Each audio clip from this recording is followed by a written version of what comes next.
Okay, plurals. We've been looking at nouns, one book, two books, and we've been looking at it with these questions. What is it? It is a book. What colour is it? It is brown. How much is it? It is 50 pence. But then we move on to plurals.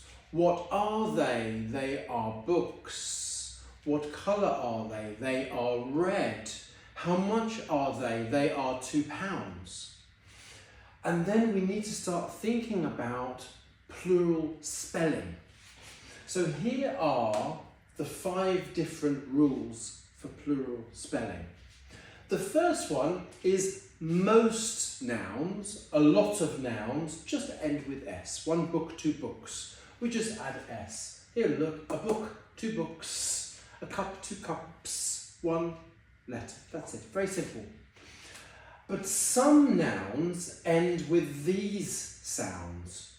Sh, sh, s, x, z. They're all very similar. And when they do, we have to add ES. So, one box, two boxes. One bus, two buses. Notice the pronunciation. Bus, buses.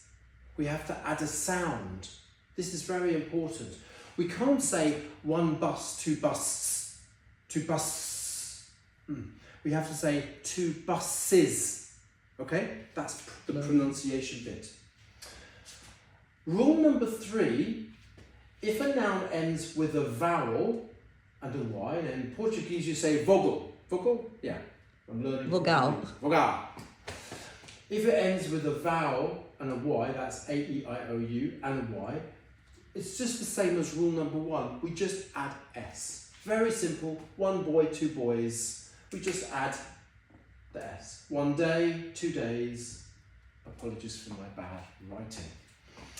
And the last 2 rules, if a noun ends with a consonant and a Y, then we need to add this, I-E-S.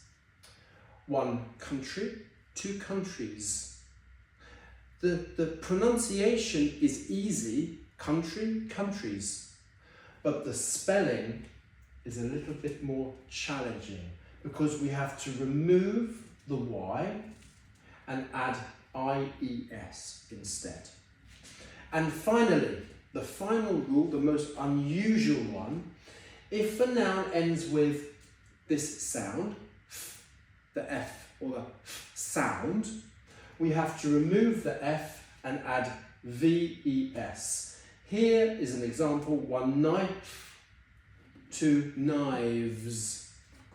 And those are the rules. Now, luckily, I also have a copy of the printed sheet of the rules for you.